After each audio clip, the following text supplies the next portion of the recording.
Hi అండి. ఎలా ఉన్నారు? ఈరోజైతే ఎలాగోలాగానైతే నేనైతే ట్రెండింగ్‌లో ఉన్న బాయిల్డ్ ఎగ్ ఆమ్లెట్ అయితే ట్రై చేశానండి. ఎలా ఉందో ఇక నేను చెప్పేస్తాను. ఇక మీరైతే నా వీడియో పూర్తిగా చూడండి. అసలు దీనికోసం అయితే నేను పడ్డ కష్టం మామూలు కష్టం కాదండి. అంటే దాని కష్టం ఏంటంటే అసలు ఫస్ట్ ఆఫ్ ఆల్ ఆ ఎగ్‌ని తిప్పడంలో పడ్డ కష్టం అయితే మామూలుగా లేదండి. అదైతే సక్సెస్ అవుతుందో, అవ్వదో, అది మధ్యలో నుండి విరిగిపోతుందో అని చెప్పేసి నాకైతే చాలా డౌట్లుండేనండి.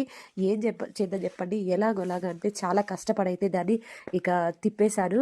అసలు ఇంకో విషయం ఏంటంటే ఆయిల్ అయితే వేయగానే నేను ఎగ్ అయితే వేశానండి. వేసిన తర్వాత అదసలు ఎలా ఉందంటే అతుక్కపోయిందేమో, అక్కడే మాడిపోతుందేమో, అందరిలాగే నా ఎగ్ కూడా ఫెయిల్ అయిపోతుందేమో అని చెప్పేసి చాలామంది అయితే ఫెయిల్ అయ్యాయి కదండీ. అంటే తిప్పడంలో చాలా మట్టుకైతే ఫెయిల్ అయిపోయాయి. బట్ నేనైతే ఇక్కడ ట్రై చేసినాను.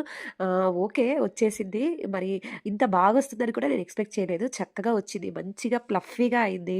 కానీ టేస్ట్ విషయానికొచ్చేసరికైతే ఎలా ఉందంటే సేమ్ యాజ్ టీజ్‌గా మన ఏంటంటే ఆమ్లెట్ జేసుకున్న టేస్ట్ ఎలా ఉంటుందో ఆమ్లెట్ తిన్నట్టుగానే ఉంది. ఆ లోపల ఎగ్ మాత్రం బాయిల్ ఎగ్ తింటే ఏ టేస్ట్ ఉంటదో అదే టేస్ట్ అండి. నచ్చితే లైక్ చేయండి. అలాగే సబ్స్క్రైబ్ చేసుకోవడం మాత్రం మర్చిపోకండి.